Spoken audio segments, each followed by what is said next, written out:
Welcome everyone. I am absolutely thrilled you're here today because we are going to unpack something truly transformative in this explainer.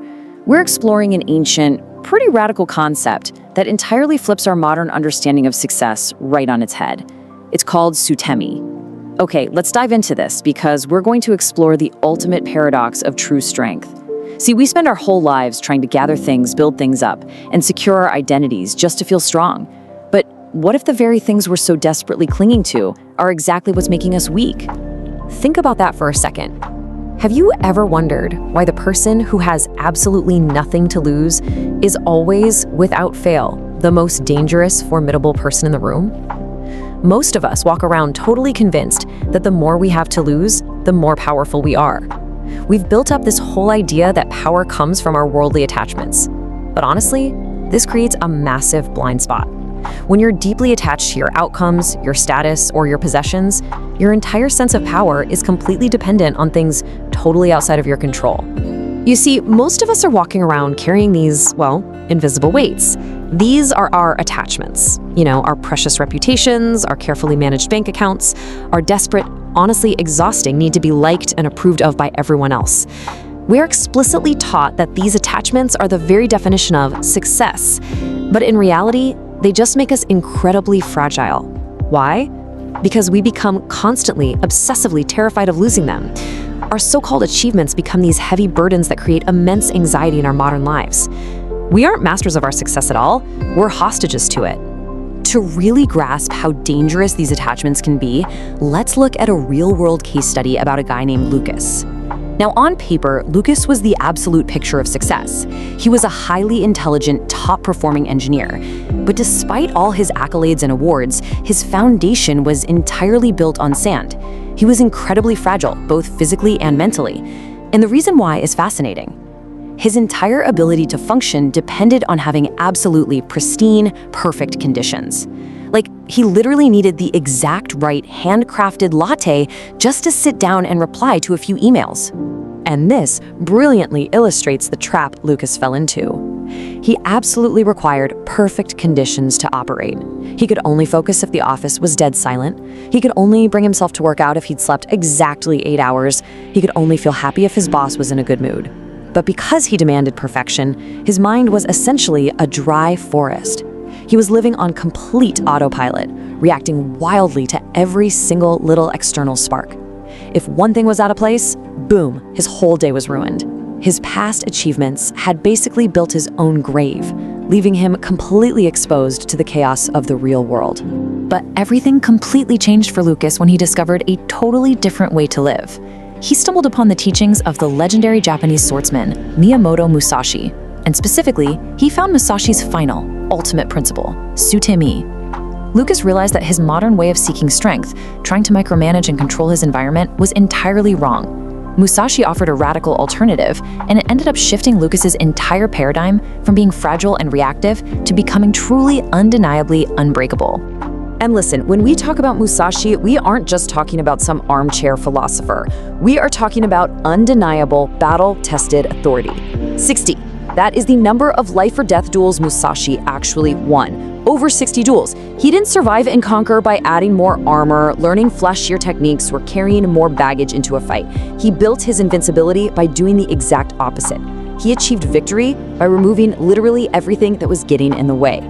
Which brings us to the very core of Sutemi. It's beautifully captured in this incredibly simple yet devastatingly difficult quote, "Have no preferences." Musashi taught that true strength doesn't come from having the best weapon or picking the perfect battleground. It begins by completely abandoning the self. It means letting go of that desperate need for an ideal environment. Think about it. When you have zero preferences, nothing the world throws at you can throw you off balance. Why? Because you aren't insisting the world be a certain way for you to succeed. So how did Lucas actually apply this ancient, high-stakes philosophy to his modern, high-stress life? He didn't just read about it and nod his head. He broke it down into an actionable framework. Let's shift our focus to the actual 3-step process Lucas used to systematically dismantle his fragile mindset and rebuild it using Musashi's principles. Let's move to and see how this builds across 3 distinct stages. Step 1 is eliminating preferences. Step 2 is mastering Hayoshin to regulate your internal state. And finally, step 3 is reaching the mind of void. Let's walk through exactly what each one of these looks like in practice. Starting with step 1, eliminating preferences. Lucas had to physically train his mind to stop caring if his environment was ideal.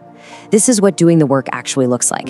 He started doing push-ups on the cold, hard floor. He did them whether he was exhausted, traveling, or even if he had a cold. He completely ignored the disruptions.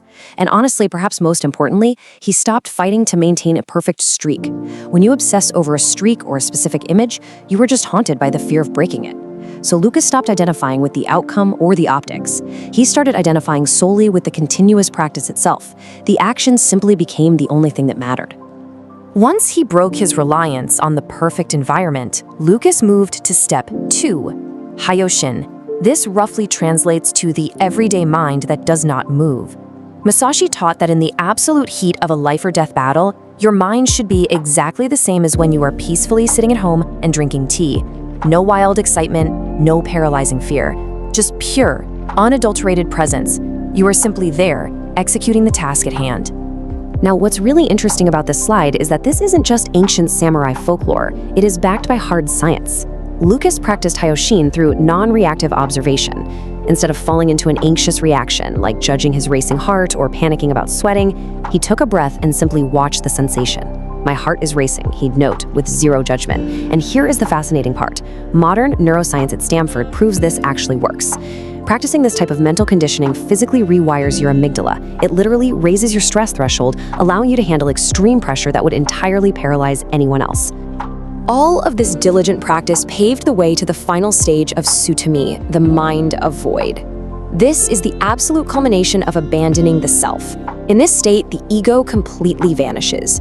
There is zero hesitation. That exhausting inner conflict we all have between what you think you should do and what you want to do, it completely evaporates. You are acting with absolute clarity, entirely unburdened by those invisible weights we talked about at the beginning of this explainer. And Lucas's ultimate test of this mind of void came super unexpectedly. There was a sudden, massive layoff at his engineering firm. Now, normally, the old Lucas would have been that dry forest catching fire. But this time, while all his fragile colleagues spiraled into absolute panic and worst-case scenarios, Lucas remained perfectly lucid and determined. He stayed quiet. His roots were deep. He deeply understood a profound truth. You cannot lose what you are. You can only lose what you have. Because he had completely abandoned his need for external validation and perfect conditions, the chaos literally couldn't touch his core.